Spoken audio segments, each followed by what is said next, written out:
Qué placer estar nuevamente en sus hogares con un programa más de esta semana.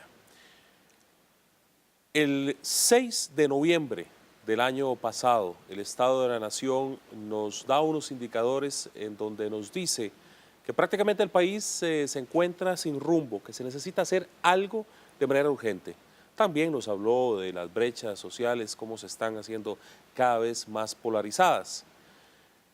Y más recientemente, el grupo de notables comienzan a darnos una serie de sugerencias de cuál es ese rumbo que debe tomar el país. Hace algunos días también la presidenta mandó un paquete de proyectos a la Asamblea Legislativa con más o menos 42 propuestas.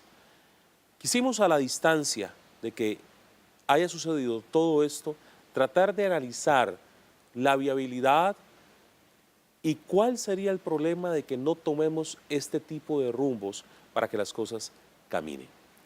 Nuestro grupo de invitados el día de hoy es don Pablo Barahona, abogado que ya nos había acompañado en algún momento. Pablo, gracias por estar con nosotros. Un conocido ya de muchos debates, don Jaime Delgado, politólogo. Jaime, gracias nuevamente. Muchas gracias por la invitación. Y bueno, del Estado de la Nación, don Estefan Gómez, a quien también le damos la cordial bienvenida y espero que disfrute este programa y que podamos hacer todos los aportes posibles. Vamos a decirlo, realmente hay posibilidades de construir consensos en estos momentos para poder lograr todas las reformas que necesitamos. Don Jaime, usted que es así como ya el ducho aquí en este programa. ¡Qué barbaridad!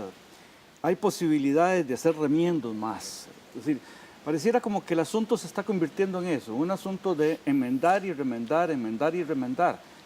Es decir, si uno ve el informe de los notables, es un diagnóstico de la imposibilidad de comunicación entre el Poder Ejecutivo y el Poder Legislativo cuando el problema real se muestra en la calle, a saber, una constante demanda de la gente de manifestarse, de protestar, de reaccionar, y un Estado que es totalmente incapaz de atender y de resolver los problemas de la demanda de la gente. El asunto no es si la democracia, me pienso yo, se resuelva en el ámbito puramente formal en un debate parlamentario de 57 que puede ser de 5 o de 4, ¿verdad? Aunque sean 57 los que voten, o si la democracia se resuelva en las elecciones que en este año estaremos observándola con una confrontación de partidos y figuras, o si se resuelve en la calle, ¿verdad? No sé, todavía yo no lo tengo tan claro como cuál es la salida. Me parece que es sobre el informe de los notables o las propuestas de la señora presidenta, lo que hay es una beta hacia la resolución del asunto en el ámbito institucional. Pero le da probabilidades de que comencemos a tener pronto respuestas. No, los debates electorales, como han sido hace 4 años, hace 8 años, hace 2 años, que son una especie de mercadeo y mercadotecnia de productos, pasta de dientes, cepillo de dientes, champú, etcétera, no da para entrar a la sustancia misma del sistema democrático costarricense. Ahorita hablamos de ese cepillo de dientes, esas pastas, para que profundicemos. Pablo, ¿cómo lo ves? Yo pienso que hay que hacer un poco de metaobservación, es decir, salirse un poco, distanciarse, como bien decía usted al introducir el programa, y decir que acá el problema esencial es un problema de cultura política. Algo tiene que ver con esa calle que planteaba Jaime. Y a mí me extraña un poco que acá estemos pretendiendo, digamos, en el ambiente nacional, hoy un tanto crispado también, y en donde realmente hay tonos muy altisonantes y no hay mucha disposición para escuchar al otro y para partir un poco de aquello que Sartre decía, de que el que me discute me completa. No ve uno como...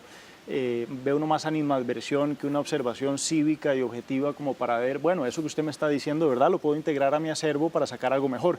Sino todo lo contrario, como ganas de destruir o de minimizar por lo menos ese otro argumento si no es mío, si no es propio, si no me levanta a mí, es un poco el quítate tú para ponerme yo.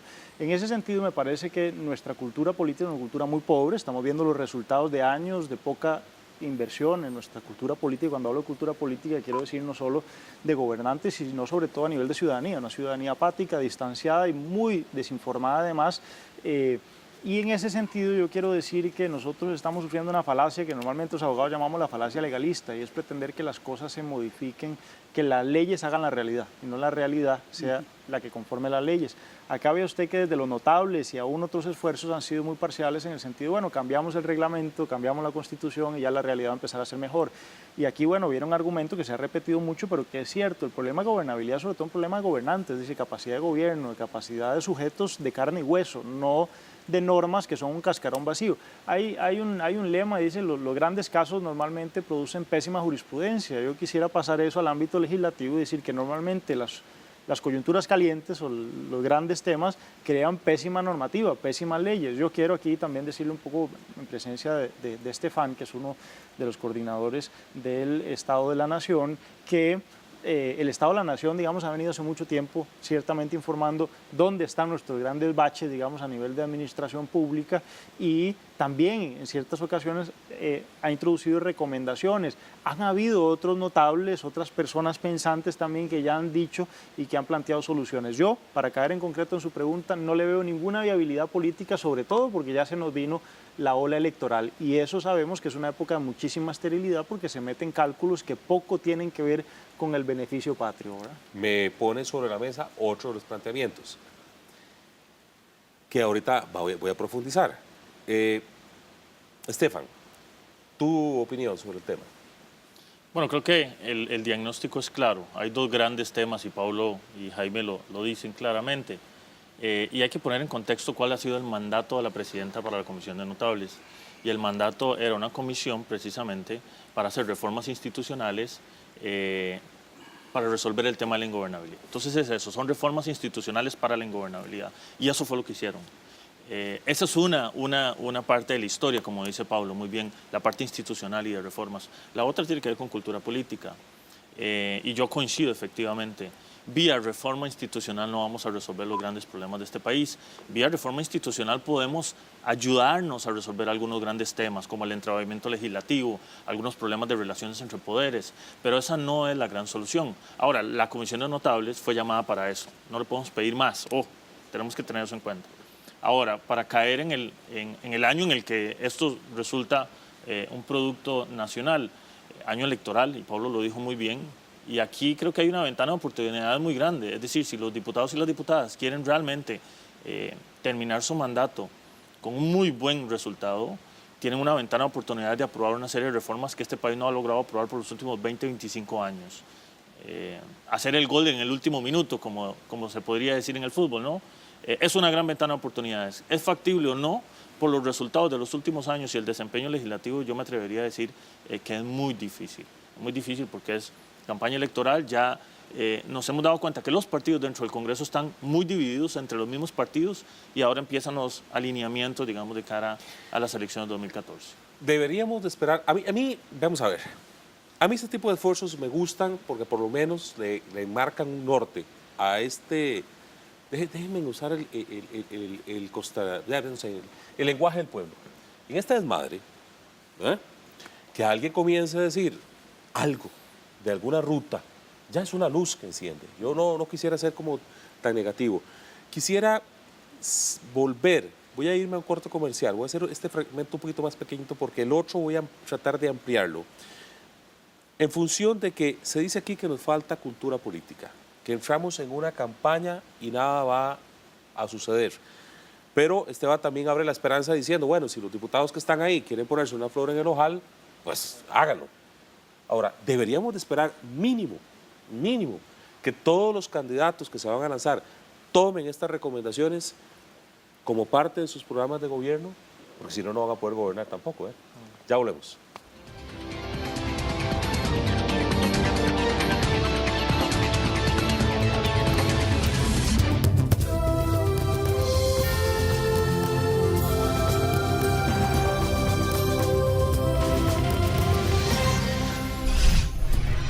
Canal 13, nuestro canal.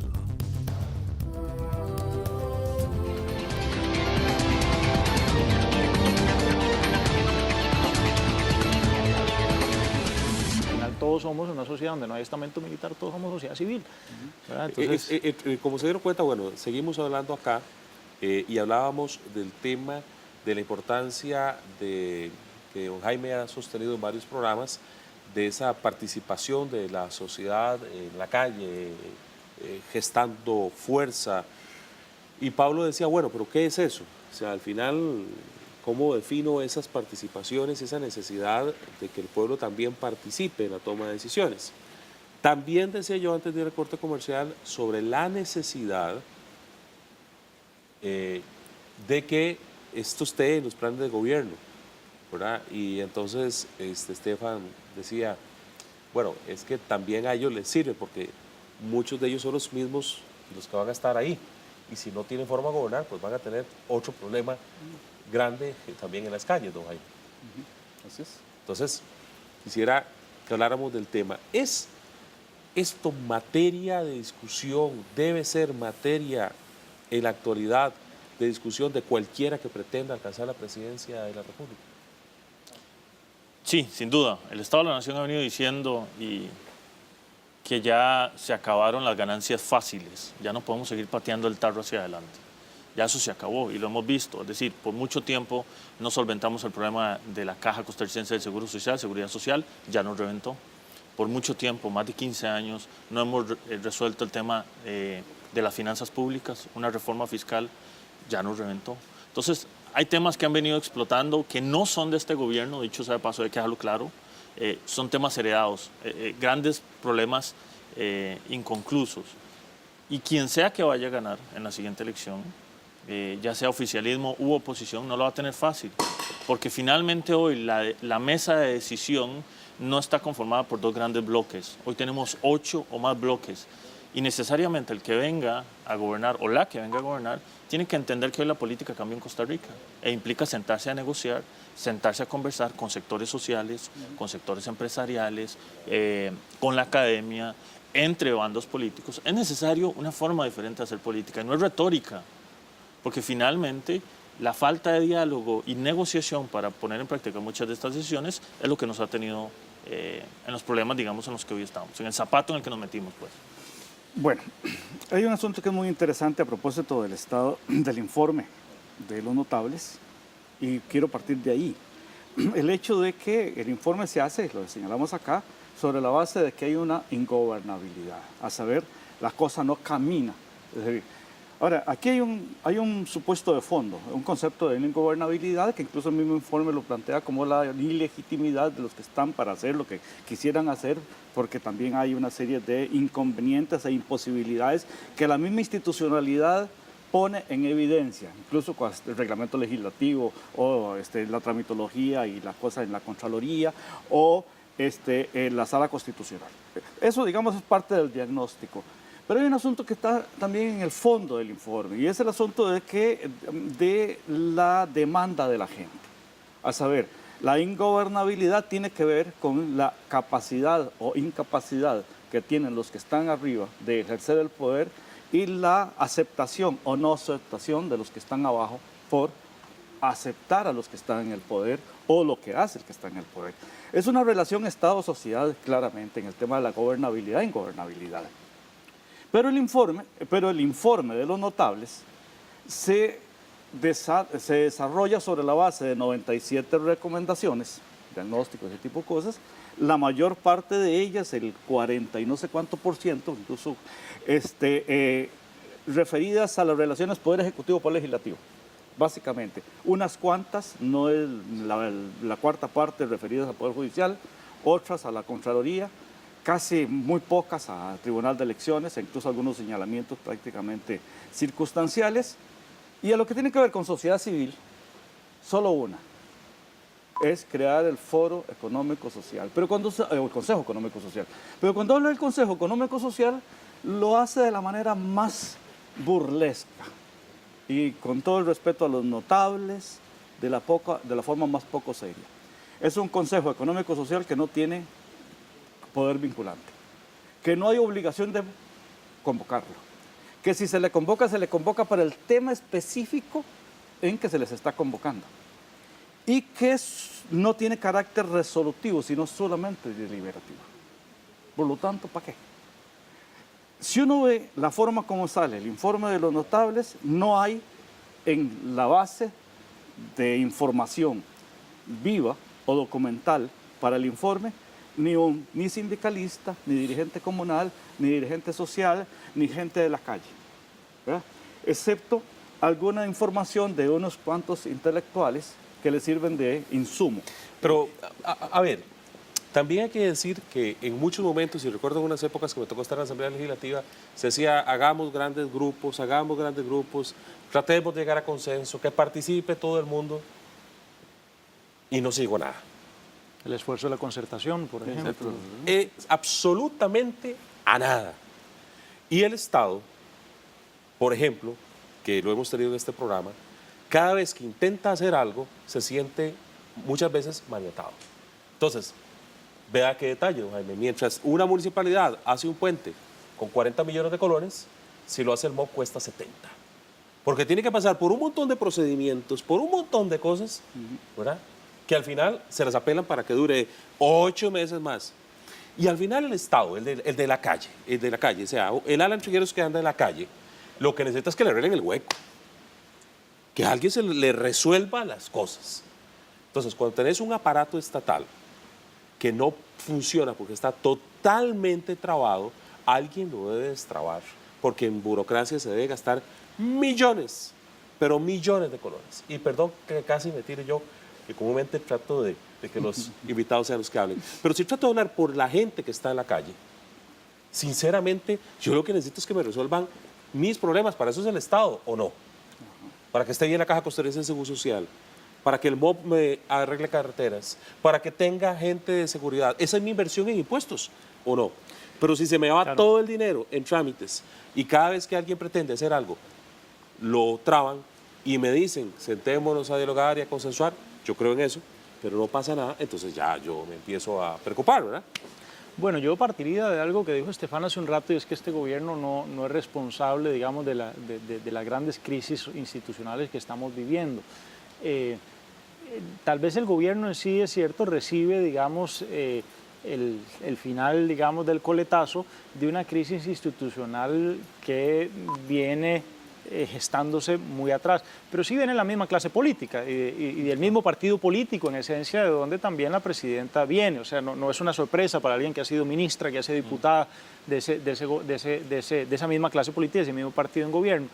Yo le sumaría otra crisis institucional que quizás más seria de las otras, habiendo introducido el tema de cultura política, que es la gran crisis del sistema educativo público en este país, que nos dirá don Jaime, por ejemplo, en el tiempo en donde en la universidad, en la escuela pública, en la universidad pública confluían, digamos, el rico y el pobre y todos recibían la misma formación y era una buena formación. Hoy hay una brecha enorme entre un colegio privado y uno público, entre las oportunidades de un muchacho que sale de uno público y uno privado, y eso lo dejamos perder en el tiempo. Entonces, esas son responsabilidades históricas que, si bien no le pueden caer a un solo gobierno, sí a una clase política, digamos, que yo calculo en los últimos 60 años no ha hecho prácticamente nada importante más allá de la creación de la Sala Constitucional como hito institucional, y yo he retado a que me digan qué más ha pasado realmente importante desde el 49 en este país en términos de consolidación democrática, y no ha habido. En realidad, todo nuestro Tribunal Supremo de Elecciones, nuestra Contraloría, nuestra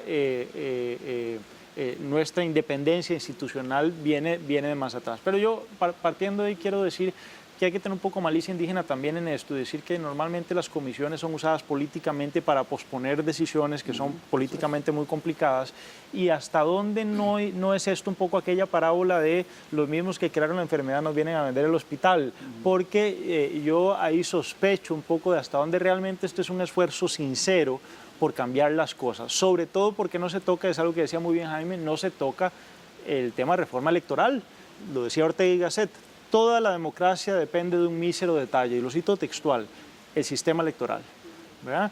Y ese mísero detalle en este país sigue intocado. Vea usted que la deuda política va a ser vulgar para esta próxima elección. Estamos hablando de 47.000 millones de colones que pagamos en un momento de crisis fiscal, de crisis de finanzas públicas, con partidos totalmente legitimados, con partidos cuestionados en el Ministerio Público. Todos, prácticamente los relevantes partidos, están con alguna cuenta en el Ministerio Público en este momento por las investigaciones del Tribunal Supremo de Elecciones, y les vamos a dar esa millonada con campañas que se tratan de ofertas absolutamente mercadológicas ideológicas y vacías, y ese tema no se tocó, y de ahí viene el equilibrio entre gobernabilidad y legitimidad, que es el que está completamente roto, porque es muy difícil, sea Laura Chinchilla, o sea cualquiera que ocupe la silla caliente de la presidencia, o incluso la Asamblea Legislativa, incluso magistraturas, trabajar, gobernar sin un mandato bien legitimado. Y ciertamente hoy ser funcionario público es no solo ser el payaso de la fiesta, sino ser el blanco de todos los señalamientos, y usted es culpable hasta que demuestre lo contrario, y es muy difícil operar sobre la sospecha.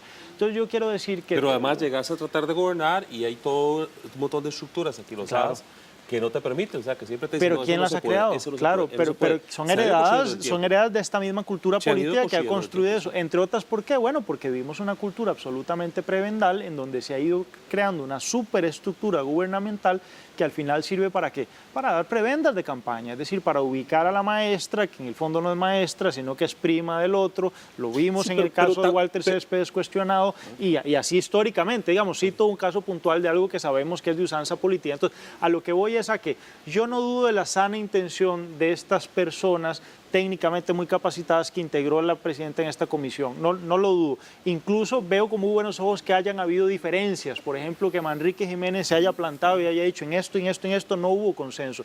Y eso me parece que es enriquecedor porque nos dice a los que analizamos estos temas que no era una cosa montada y que no fue una cosa políticamente, digamos, no había un compadrazgo ahí, sino que fue un trabajo sincero, honesto y bien intencionado para el país. Y eso hay que reconocérselo a ese grupo que invirtió mucho tiempo en eso. Y a la presidenta también la humildad de recibir ese consejo, ¿verdad? Ahora bien, que de ahí vaya a salir en concreto la pomada canaria para resolver todos nuestros problemas, yo coincido con ese análisis que usted hacía, en que lo que a mí más me pesa, más me duele como ciudadano, es que al final esto lo que logra es seguir posponiendo y seguir profundizando los problemas. Y al final uno llega a la conclusión de politólogos de larga data, ya Samuel Stone decía hace años, que este país va hacia una guerra civil, hacia una confrontación no institucional, que es lo último que quisiéramos. Claro. Pero si no resolvemos los problemas, lamentablemente vamos a repetir nuestra Sí, historia. claro, pero además caemos en un absurdo, esto no lo he confirmado, pero caemos en absurdos como esto. Pagamos una factura gigantesca en combustible para producir electricidad, ¿cierto? Una locura. Resulta que plantean el tema de que la gente pueda poner paneles solares sobre su casa, esa electricidad, lo que le sobra, entra a la red, ¿verdad? Y baja la cuota. Bueno, pues alguien dijo que si esa persona iba a producir electricidad tenía que hacer una concesión. Y se tenía que hacer una concesión, entonces tiene que ir a Setena. Entonces tiene que pagar en Setena todos los permisos para poner un panel solar en su casa para darle electricidad. Eso no es caer en el absurdo.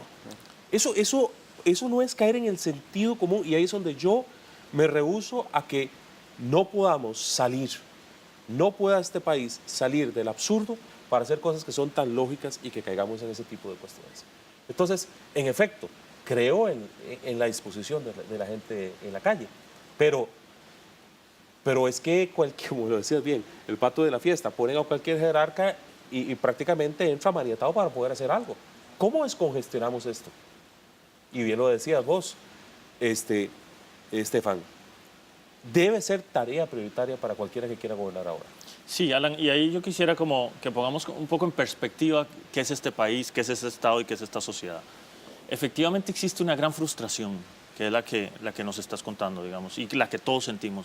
Y la población en general, cuando uno va y les pregunta, y los sondeos de percepción, nos muestran datos claros. La gente no es tonta y la gente tiene claro que no está contenta ni con el gobierno, ni con el Estado, ni con el rumbo de este país. Es decir, la última encuesta de Unimer nos mostraba que solo 2.5% de la población cree que este país va por el rumbo correcto. Imagínese usted lo crítico que es esto. Toda la gente lo tiene claro, pero no todo se soluciona reduciendo los trámites.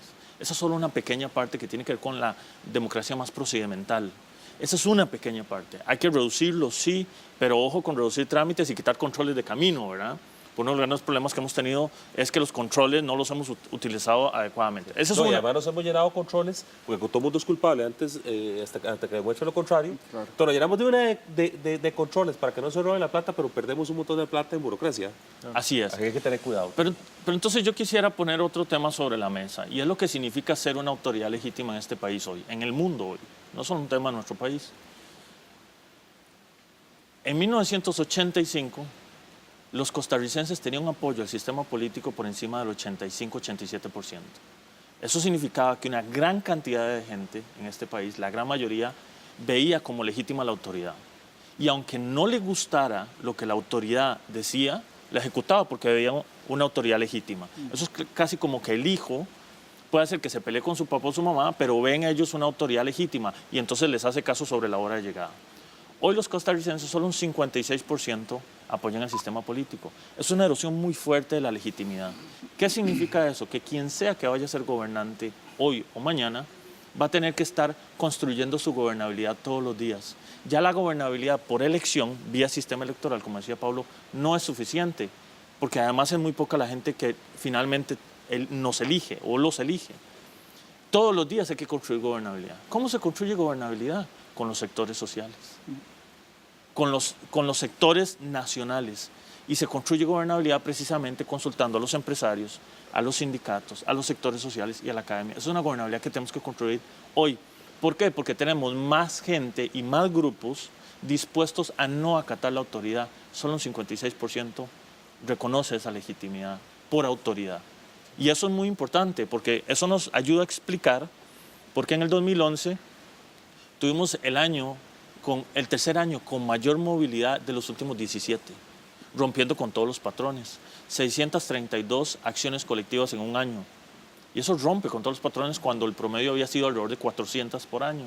Y además fueron concentradas en el segundo semestre, en noviembre y diciembre, cuando típicamente en este país nadie se moviliza. De manifestaciones. Manifestaciones, protestas, huelgas, peticiones. Pero no se pudieron articular entre todos. Cierto, y eso nos muestra que hay un gran descontento que tampoco está canalizado en la sociedad civil. Tampoco está ahí. La sociedad civil tampoco está canalizando el ¿Y descontento. cuántas expresiones de esas específicas, de esas 400 o 600 y pico, tuvieron incidencia? Porque déjenme decirle, como ex asesor parlamentario, como ex letrado, que cuando afuera la institución se está moviendo a veces las calles, adentro de la institución no se está moviendo en sus bases en lo más mínimo. Es decir, hay casos excepcionales como TLC, como Cómodo Delicia, en donde eso sí sucede, pero en muchas ocasiones esos no tienen ninguna incidencia. Yo sí rescato, perdón que atraviese el caballo de esto que decía Estefan, que desde hace algún tiempo yo vengo sospechando que la democracia ya debe repensarse, no es un sistema de mayorías y esto no es ser antidemocrático, es un sistema de minorías que se hacen valer.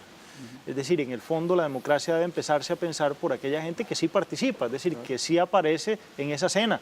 Y ahí hablamos un poco de la calle, de movimiento social y de la gente que tiene perspectiva para participar políticamente. Porque el problema sí no, y ahí sí yo, nada más una anotación al pie de lo que decía Estefan, y es que es muy fregado si nosotros empezamos a exigirle a los gobernantes la responsabilidad de todo lo que nos está pasando. Es decir, eso es un poco el sistema paternal que heredamos de los españoles, incluso en la colonia, se lo han dicho nuestros historiadores mucho tiempo, en donde esperamos que todo nos lo tienen que resolver. Y entonces, si yo no tengo trabajo, no es mi culpa por inútil o porque no me preparé o porque soy un vagabundo deshonesto, sino que es que el gobierno no me ha generado a mí y no me convierte en un millonario de la noche a la mañana. Y así entonces nunca vamos a lograr a alguien bien. Vea usted que hoy nada más para cerrar, cuando se pregunta, mire, ¿usted ve a alguien que podría ser un presidente o un diputado ideal?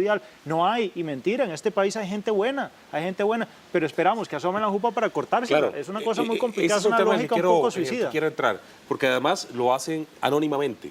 Claro. Te tiran en las redes sociales, se dicen este es corrupto y todo lo que sea, y lo hacen cobardemente, anónimamente. Entonces ya lo despedazaron y no quedó nada, así que la credibilidad se desaparece. Voy a corte comercial. Don Jaime estuvo muy callado en este segmento, poniendo atención. No, así que cargó las armas. Ya venimos.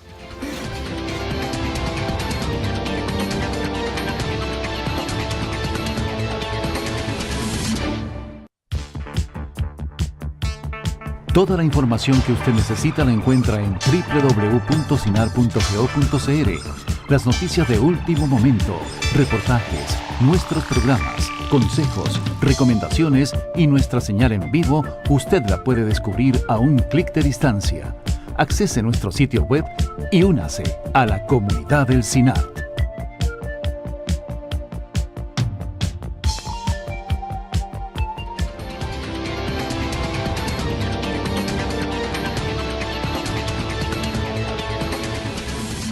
Estamos en el programa de esta semana analizando el tema de todas las propuestas que procuran generarle un rumbo a este país. Y, bueno, hemos dedicado un par de segmentos para ir haciendo diagnósticos, pero estamos entrando también en precisiones que me parece importante hacerlas evidente. Se decía en el segmento anterior por parte de Estefan que, bueno, que es que hay un problema de deslegitimación de todo actor que aparezca en el lugar. Yo cerré diciendo que, claro, es que ahora hay alguien que pone un nombre ficticio, dice 1000 cosas tuyas, no las puede confirmar, ¿verdad?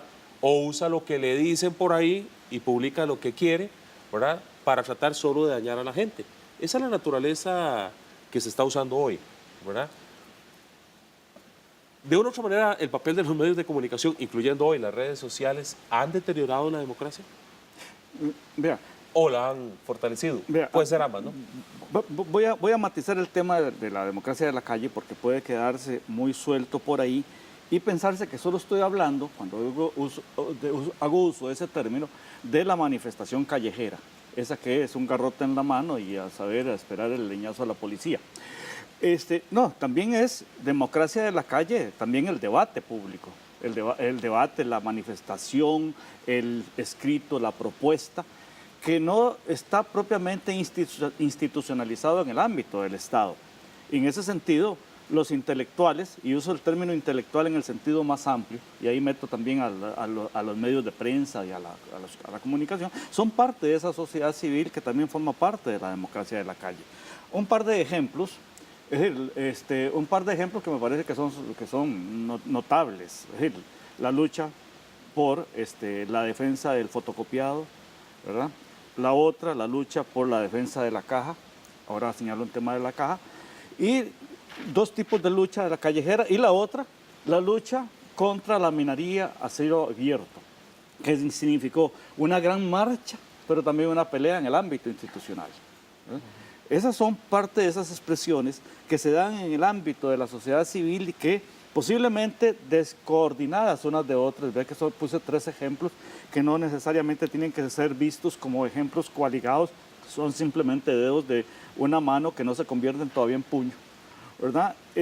Pero que expresan ese descontento de las manifestaciones, de las 600 y tantas manifestaciones de que hablaba Estefan que sucedieron el año pasado. Quiero señalar algo. Recuerdo aquella película de Michael Moore, el documental del que hacía crítica al sistema de salud norteamericano que circuló hace 4 años, ¿verdad?, en nuestro medio, que él se sorprendía que el sistema de salud francés, el sistema de salud iba a buscar a los enfermos, cuando en el sistema norteamericano los enfermos quienes iban a tener que buscar al hospital y si no lo encontraban se morían. Yo recuerdo, y recuerdo porque soy el más viejo de todos los que estamos acá, ya Pablo me lo dijo hace un rato, que la caja de seguro social iba a buscar a los enfermos. Si un niño estaba con amigdalitis y estaba en cama y no podía llevarlo al hospital, el hospital iba y lo inyectaba a la casa. Y era la casa aunque fuera en el quinto del carajo del país. Ese estado que se desplaza hacia la sociedad, ahora lo dije con otras formas, no lo hemos visto desde hace tiempos en este país.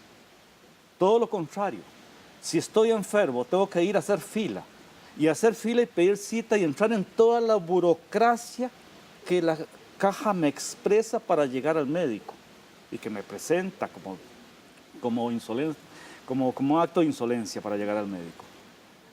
Esa es la diferencia entre esta sociedad que cada vez juzga al Estado porque lo ve más lejano y ese Estado que se atrinchera en todos los procesos administrativos y burocráticos. Pero ahí estoy de acuerdo. Pero ya hay montones de partes en el mundo, por ejemplo, que usted no va a hacer fila para ir a pedir cita. Una clase por teléfono, lo hace por internet, lo hace como quiera. Claro. ¿Por qué no podemos llegar a eso? Porque si se propone hacer eso, empiezan a encaminarlo, se cae en una licitación que dura un montón de tiempo porque todo el mundo tiene que estar vigilado, ¿verdad? Y al final la apelan y la vuelven a apelar y cuando ya la vamos a usar, ya para qué, ¿verdad? Ya se nos murió la mitad de la gente. Es que ese es el sentimiento que le embarga al costarricense, de impotencia. Resuelvan. Pero también, tengo que decirlo, o sea, los jerarcas están sentados tratando de hacer lo posible entre un mare magnum de tramitologías y enredos y carajadas, que es un poco lo que los notables tratan de meterse a tratar de ver cómo hacen más ágil el Estado. Te interrumpo porque hace un rato me dijiste que no hablar. Y vuelvo otra vez al tema de los notables. Es decir, precisamente, si uno se marca dentro de un ambiente, digamos, de subsidiariedad, para usar el principio de subsidiariedad, a saber, la democracia funciona en la medida en que el problema sea resuelto en aquella instancia que es más cercana al ciudadano, el municipio. El informe de los notables debilita, incluso en sus recomendaciones, más bien las instancias municipales. Más bien ve como un entrabamiento el hecho de que el Poder Central haya transferido funciones y competencias. Cuando uno hubiera pensado todo lo contrario, a saber, ¿qué es lo que se pretende desde el informe de los notables con todas las virtudes que incluso Pablo ha señalado hasta ese momento de los redactores de la misma? Si todas las recomendaciones están centradas en resolver los problemas que hay entre Poder Ejecutivo y Poder Legislativo, a saber, 40 y resto de propuestas iniciales, básicamente de eso de las 97 y otro montón más. Y uno dice, bueno, realmente, y el tema ahí tiene que ver con la democracia de la calle, a saber, es un Estado que esté lo más cerca al ciudadano, a saber, que busque al enfermo de la caja en donde está el enfermo, que el educador busque al alumno en donde está. Pero ahí hay que anotar eso, lo que decía la pregunta de Alan, que me parece absolutamente pertinente, y es que esa democracia de la calle que usted llama está muy gremializada, no lo podría decir mejor Estefan, pero ¿cuántas de esas protestas no son por un interés meramente personal? Es decir, porque quiero que me resuelvan mi hueco, porque quiero que me resuelvan mi problema de salud, pero cuánta realmente esa expresión es una expresión desprendida por temas que no son necesariamente solo focalizados en la minería o en el hueco o en la salud, sino por un problema mucho más global que estamos teniendo, que es un problema de sustentabilidad política, es decir, de que nuestro sistema ya a estas alturas no se sostiene. ¿Por qué? Porque estamos cayendo en una incultura de la ilegalidad incluso, donde no respetamos lo que decía Estefan, estoy totalmente de acuerdo, y eso ha sido analizado en otras partes por antropólogos legales y juristas, que lo que dicen es que llega un momento en donde las instituciones se debilitan tanto en su mandato que empezamos un poco en la sociedad del sálvese quien pueda, aquel estado de naturaleza al que hablaban los clásicos, en donde cada quien más o menos haga lo que le da la gana. Entonces yo, para resolver, lo que tengo que hacer es bloquear una carretera, no me importan los demás, para que me atiendan, porque es mi interés gremial el que se debe resolver, no me importa si estoy afectando otras cosas a la totalidad, a la totalidad, y si estoy haciendo un daño mucho mayor que el daño que yo estoy tratando de superar, digamos, gremial o personal. Entonces, a mí me parece que al final, digamos, hay que tener una cierta reserva, y volviendo nada más al tema de los medios, hay que tener cuidado, porque si hay un problema de responsabilidad histórica en esto, en que tanto las redes sociales, que son una caja de Pandora, son incontrolables, y eso es lo bueno que tienen, pero también el gran defecto que tienen, porque mucho de lo que hay ahí es basura, es decir, es mucha doxa, mucha opinión infundada, mucho hígado, y no tanto razonamiento. Claro que se puede encontrar también cosas valiosas ahí, ¿verdad? Pero son medios que sirven para una cosa y para otra. Pero vuelvo a esto que acabas de decir, en cuanto a las minorías y en cuanto a las mayorías. La democracia supone el respeto total de las mayorías. Yo no sé si me tocó estar con vos, pero recuerdo que el máster Robert Byrne había presentado ante la Sala Constitucional un planteamiento que tendía a ser lógico, que era que tenían que respetarse las mayorías, y que entonces la Constitución establecía de que todo en la Asamblea Legislativa tiene que resolverse por el voto, no por el no accionar, no por el dejar que el tiempo lo pase. Bueno, la Sala le resuelve diciéndole, mire, es que eso lo tiene que resolver la Asamblea Legislativa, cuando yo creo que es de carácter constitucional. Pero le dice que es que tiene que resolverse porque lo que tiene que privar es el respeto a las minorías. O sea, ¿qué pasó con el respeto a la decisión de las mayorías? Entonces, esas incongruencias comienzan sin quitarle mérito a lo que dicen las minorías, pero entonces, ¿de qué te sirve un consenso si no se respeta a la mayoría?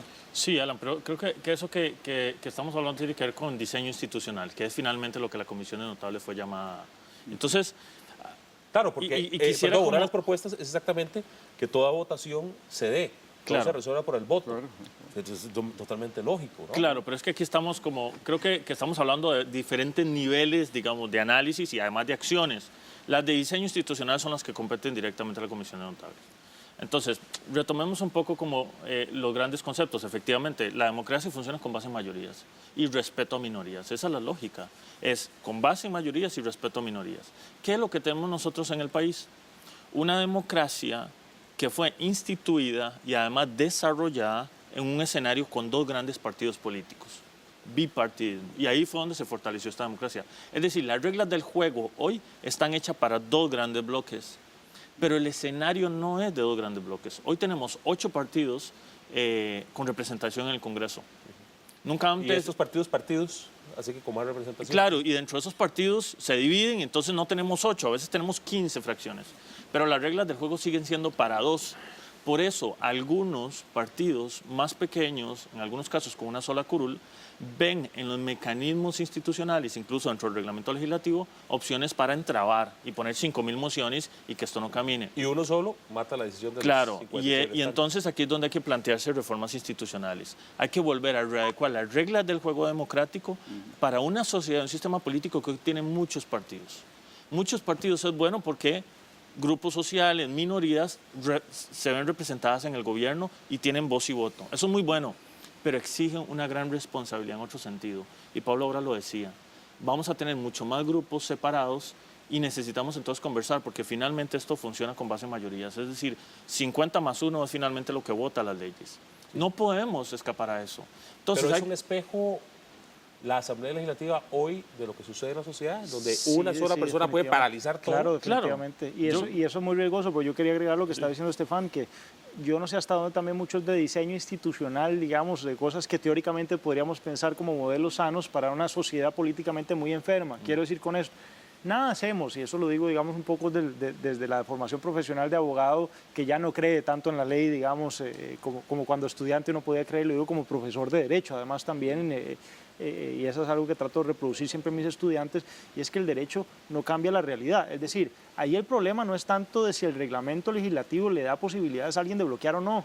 El problema es político, debería resolverse políticamente, porque el pueblo está llevando a gente que está usando antipatrióticamente esas herramientas que no están puestas ahí para bloquear. Es decir, al final hay que dejar que la mayoría funcione, en eso estamos todos de acuerdo, y debería ser la capacidad política de convencimiento, claro, para poder convencer el otro tiene que estar dispuesto a dejarse convencer también, a escuchar con orejas bien abiertas y con un cerebro, digamos, inteligente. Y el problema es que están cerrados, es decir, tenemos un parlamento que están dándose la espalda unos a otros. Y eso no se va a resolver no nos podemos traer aquí el reglamento del parlamento alemán, del parlamento suizo, del londinense, si usted quiere, ¿verdad? Que si usted no lleva ahí, y eso es un problema que la gente tiene que entender a la hora de elegir diputados, de verdad que no sean, no solo unas listas, digamos, que no absolutamente impuestas, ese es un problema de diseño de sistema electoral, sino sobre todo votar por gente que de verdad tenga capacidad por estar ahí, es decir, que sea la mejor gente, igual que un presidente de la República, pero aquí no, vea usted que hoy saltan candidatos a la presidencia, no estamos hablando de candidatos ya a la presidencia debajo de las piedras, es decir, es que aquí cualquiera que aparezca en la fotografía o que es invitado a un programa de pronto sale diciendo yo soy presidenciable. Es una cosa de psicosis colectiva y el problema es que hay mucha ciudadanía que en el fondo los vota porque ese diputado le prometió el puesto en el Ministerio de Educación Pública o en la Caja Costarricense del Seguro Social, el prebendalismo que nos tiene acostumbrados y el gremialismo que normalmente nos tiene encerrados, digamos, en esto que, insisto, no creo yo que sea tanto un problema de diseño institucional al final, sino sobre todo elementos subjetivos. Uno no quita al otro, desde luego hay que blindarse por los dos lados como sociedad, pero quiero decir, mientras tengamos teniendo las descalidades que tenemos en el Congreso, con salvadas excepciones que no hacen sino confirmar la regla, mientras sigamos teniendo ministros metidos a presidentes, ¿verdad? Mientras sigamos teniendo esos ministros que después se reciclan en diplomacia y así en instituciones del Estado, y eso sí me preocupa para concluir nada más, y es que este esfuerzo, digamos, pro gobernabilidad no implica una concentración de poder en un ejecutivo que no está sabiendo hacer las cosas, porque por ejemplo lo que se propone a nivel de juntas directivas en las instituciones autónomas es muy grave, porque implica mayor concentración de poder e implica que las decisiones las tome una sola persona enviada desde la Presidencia de la República, y cuando hablamos de que el Instituto Costarricense de Electricidad maneja millones de dólares en su presupuesto semanalmente, o la Caja Costarricense del Seguro Social, si una junta directiva, que es al final control, porque es mayorías, no ha logrado frenar la corrupción, una sola persona manejando semejante poder y con personas con tanta descalidad como la gente que ha quebrado la caja y después se ha ido a hacer daño al ICE también y ahí siguen impunemente en la calle, a mí me parece que eso políticamente es un problema que se debe resolver políticamente, y ahí entonces yo le devuelvo la mano a la democracia de la calle, porque eso no es culpa de nuestros políticos, eso es culpa de la ciudadanía que sigue dándose con la misma piedra. Voy a un corte comercial, ya regresamos.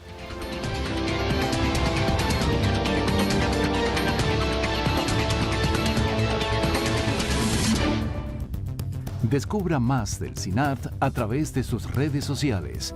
En Facebook, CINAR Canal 13, en Twitter, @CINAR13 y en nuestra página web cinar.go.cr.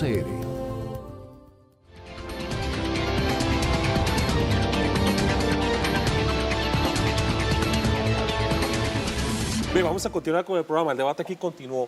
Llegamos a un punto al que yo no pensé que íbamos a llegar, pero la verdad que no lo quiero dejar de lado, a pesar de que el objetivo del tema era otro, pero esto suele pasar en estos programas.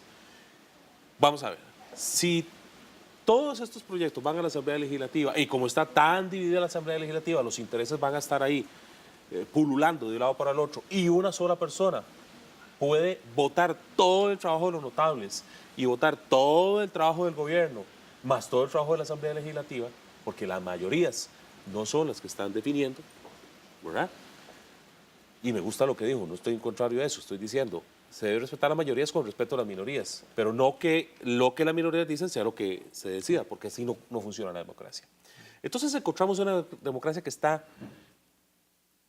complicada, ¿verdad? Y aquí mis dos queridos compañeros, Pablo y Estefan, no, perdón, y Jaime, los tres casi, hablaron de la necesidad de que no les atemorice una constituyente. El problema es quién va a la constituyente. Pero volvemos entonces, vamos a partir del mismo hecho que hemos hablado. Todo el mundo es culpable, entonces, ya antes de entrar, no podemos creer en que puede ir gente honesta. No, es que ahí es donde está el tema. Ahí es donde está el tema. En primer lugar, efectivamente, y retomando algo que dijo Pablo hace un rato, estamos cayendo en una especie de estado de naturaleza. Efectivamente, los lobos que se comen a los lobos. Y en ese sentido, ¿a qué nos remite esto? A una necesidad de redefinir el pacto social. Y toda concepción constructualista nos lleva a eso, a saber si las minorías están confrontándose y bloqueando lo de las mayorías, y lo hacen con éxito, que ese es el problema, ¿verdad? De hecho, y no solamente en la calle o no solamente la sociedad civil más empobrecida lo hace, también las minorías empresariales, ¿verdad? Lo hacen con éxito.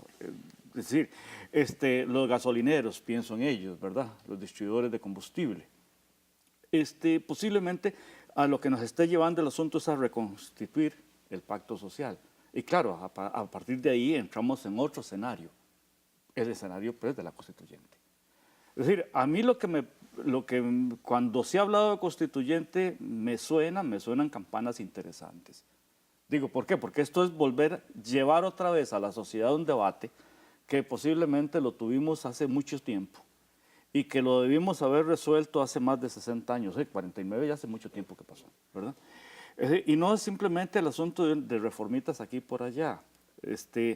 Estefan hablaba de que el diseño institucional es bipartidista, efectivamente, se construyó bipartidista.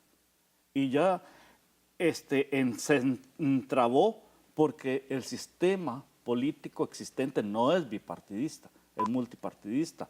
Ahí hay todo un entrabamiento.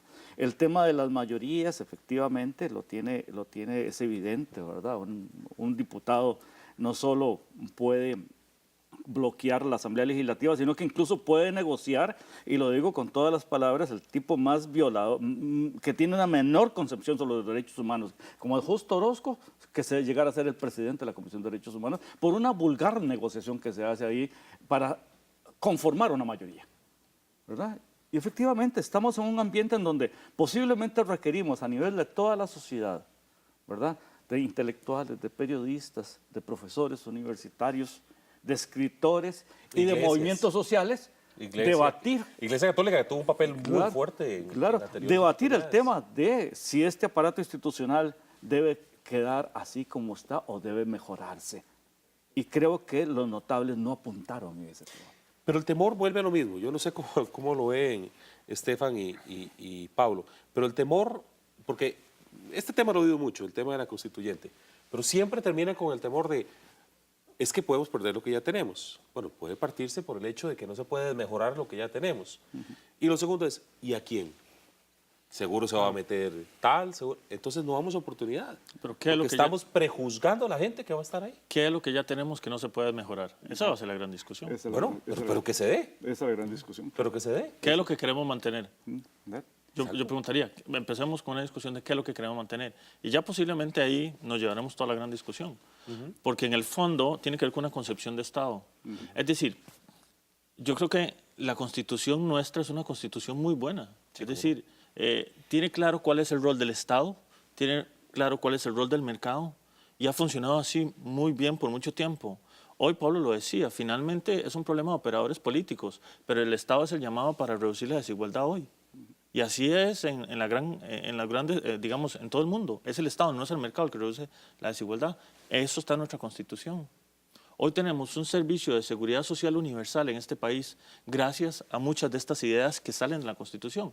Estados Unidos estaba debatiendo en este momento y debatió su última campaña electoral para dar un servicio de seguridad social universal, algo que nosotros resolvimos hace más de 60 años. Entonces, los principios yo no creo que estén mal. El tema es, ¿por qué no retomar los grandes principios constitucionales y además que se derivaron de esta Constitución? Un Estado con bien social que garantiza el libre mercado claramente, pero además garantiza las condiciones para toda la población. Un ambiente sano, por ejemplo. Entonces, ojo, y no digo que haya que ir o no haya que ir por una constituyente. Lo que pasa es que cuidado con perdernos de camino. El problema, y Pablo lo dijo al inicio, y Jaime también, el problema es de reglas. El problema es de quienes operan finalmente las reglas. Yo creo que hay un problema los dos. Hay que actualizar las reglas, efectivamente, pero también hay que invertir en la gente. Y quiero terminar con esto. Hay una académica argentina, Delia Ferreira, que dice que no existe un planeta que se llame corruptón del cual vengan los políticos. Tenemos sociedades corruptas, tenemos políticos corruptos porque tenemos sociedades corruptas. Y eso es muy cierto. Y eso tiene que ver con el recurso humano. ¿Cuántos de nosotros no estamos tratando de brincarnos el procedimiento, de no cumplir la ley, de no cumplir con un semáforo en rojo, de no hacer el alto? Démenos sin factura para no pagar los Así impuestos. es. Entonces, esos problemas o vicios de ilegalidad en el día a día finalmente se ven reflejados en el macro nivel. Y eso tiene que ver básicamente con cultura política. No es fácil, efectivamente, y hay que invertir otra vez en la gente. Barack Obama, en su primera campaña electoral, dijo: yo me comprometo a ser responsable por todas las grandes decisiones de Estados. Ustedes, ciudadanos, tienen que comprometerse por mandar a sus hijos a la escuela, de que hagan la tarea y de pagar los impuestos. Si ustedes no se comprometen con lo de ustedes, yo no puedo cumplir con lo mío. Y eso significa, finalmente, responsabilidades compartidas. Y creo que este país, o estamos en un contexto muy complejo, de mucho descontento, en donde nada más estamos señalando, pero no estamos asumiendo responsabilidades. Sí, yo pienso, para aportar a esa idea, la constituyente hay que pensarla bien para qué. Es decir, nosotros tenemos una constitución escrita y una constitución viva, ¿verdad? Esto es una expresión no mía, sino del gran Ferrajoli, el gran constitucionalista italiano, que se ha mantenido a partir de interpretaciones, sobre todo la Sala Constitucional, que le vino a dar un segundo aire a partir, sobre todo, de los 90, digamos. Y que ha permitido, digamos, que la Constitución tenga un alcance, digamos, muy aterrizado, porque antes estaba un poco ahí escrita en la pared, digamos, sin mucha posibilidad de ejecución. De hecho, los proyectos que mandó la presidenta al legislativo, entre ellos está también reformas a la ley de jurisdicción constitucional, una idea que sí comparto y rescato, que es el democratizar un poco la jurisdicción constitucional, crear tribunales además en las provincias para que estén más al alcance de la gente. Hoy tienen que venir de Talamanca para ver su amparo hasta acá. Esas ideas sí, que me resuelva parecen el bien. amparo y habeas corpus. Exacto, y que sea la sala la que se reserve acción de inconstitucionalidad y uniforme jurisprudencia. Me parece que esas sí son ideas valiosas para destrabar una sala que en este momento está en absoluta incapacidad, y tenemos un problema, un dilema gravísimo de jueces sin rostro, porque son los letrados los que están resolviendo. Usted entenderá que no pueden por número de magistrados resolver 18.000, 19.000 expedientes al año. Eso es materialmente imposible, los votan en pila, digamos, que les traen, todos se tratan de eso y así los votan, digamos, pero no tienen ni siquiera rostro del expediente. Eso no puede ser.